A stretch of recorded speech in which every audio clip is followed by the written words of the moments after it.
There comes a time in every nation's story when silence is no longer peace. When dependence becomes a chain. And when a people rise, not for chaos, but for dignity.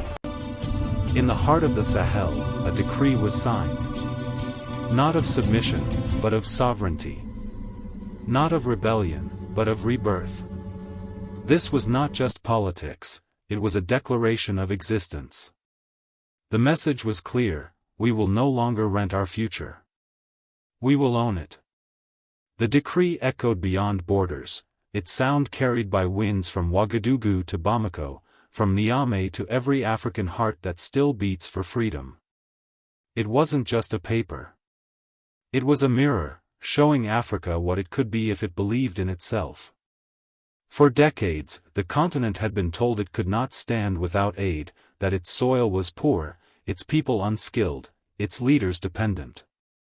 And yet, here stood a small landlocked nation, daring to say no. No to dependency. No to exploitation. No to the idea that Africa's destiny must always be written by others. The world wasn't ready. Western capitals stirred. Alliances trembled. Media headlines spoke of instability. But the real instability was fear, fear of a continent finally awakening. In the streets, you could feel it, a heartbeat shared between nations. The youth spoke one language: sovereignty. The farmers, the soldiers, the mothers, all whispered the same prayer. Let us live by our hands, not their hands. The decree began to reshape more than laws, it reshaped souls. Children started learning history with pride, not pain. Local industries rose where imports once ruled. And in every home, a quiet revolution began, not of weapons, but of willpower. This movement wasn't led by presidents.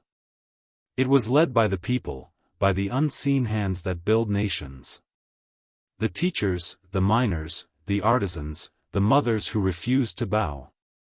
The message spread. If one nation can stand, others can too.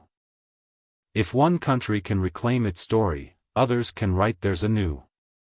Diplomatic summits turned into declarations. Flags once lowered began to rise again. Old treaties were questioned. Old debts were re-examined. The idea became contagious. Freedom won, that's what they began to call it. Not a government project, but a generational awakening. But every awakening comes with trials. They said it couldn't last. They said the West would strike back. And they did, with sanctions, with pressure, with propaganda. But for every blow that came, the people stood taller. Because when you've already tasted dignity, you can never go back to dependency.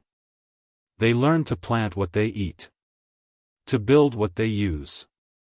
To teach what they believe. And that terrified the world.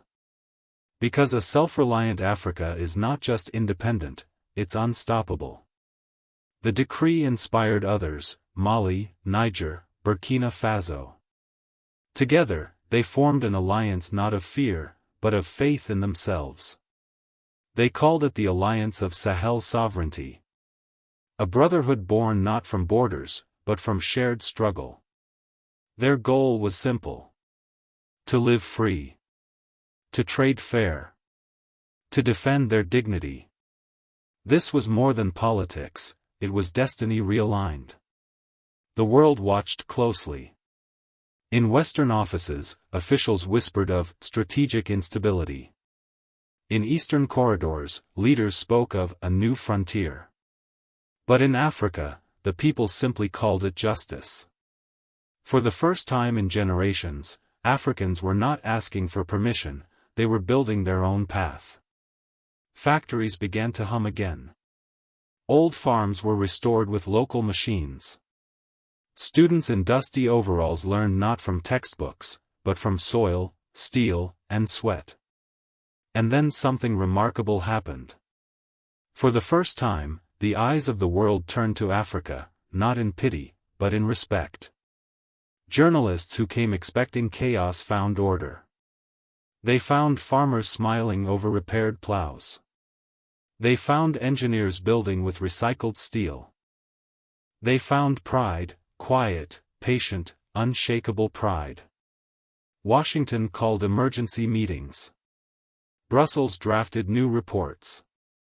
Policy advisors spoke of containment and re-engagement. But one truth was spreading faster than any sanction could stop. Africa was changing, not by protest, but by production. Analysts said it was symbolic. Others said it was the beginning of something irreversible. And they were right. Because when a people discover they can live by their own hands, no empire can control them again. Across Europe, chambers of commerce demanded compensation. Contracts were cancelled, and suppliers complained. But in the Sahel, the fields continued to bloom. Because this revolution was not in papers, it was in the soil. Even in the East, the tone changed. China called it an exercise in industrial sovereignty. Russia praised it as a quiet revolution of the rural class. India and Turkey sent delegations to learn. The story had outgrown Burkina Faso. It had become a symbol of a world dividing into two agricultural systems, one dependent, one independent.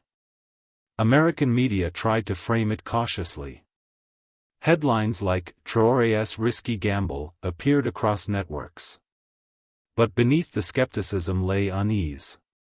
What if the gamble worked? What if an African nation could build without loans, grow without permission, and teach others to do the same? For the West, the challenge was no longer political or military. It was philosophical. How do you sell the idea of aid to a continent that no longer wants it? As one African analyst said, you can't sanction self-reliance. You can only watch it spread. Night fell over the fields of Ouagadougou. Engines went silent. Sparks from welders faded. And the desert wind carried a new kind of sound, the hum of a nation learning to stand alone. For decades, outsiders claimed Africa could not survive without them. That the soil was too poor. The people too untrained. The systems too fragile. But tonight, in Burkina Faso, the proof of defiance glows beneath the stars, the flicker of workshop fires, the heartbeat of invention. President Ibrahim Traoré had risked everything, international credit, political goodwill, even food security, to buy something the West could never sell, self-respect. The decision to block $4 billion in foreign agro-machinery imports was not just policy. It was an act of faith. Still, no revolution is without cost. The months ahead would test patience. Machines would fail, harvests might falter, and foreign pressure would tighten. But if this path succeeded, it would redraw Africa's economic map for generations. Because every empire built on dependency fears one thing: the day its former markets learn to make their own tools. Burkina Faso is not turning its back on the world. It is simply standing on its own 2 feet. And one day, when Africa no longer imports its future, people will remember the night a small nation said enough, and the world had to listen. May God bless those who build with their own hands. And may Africa rise, not by permission, but by power. Not by loans, but by labor. Not by promises, but by pride. Because the future does not belong to those who wait. It belongs to those who work. And Africa has begun to work.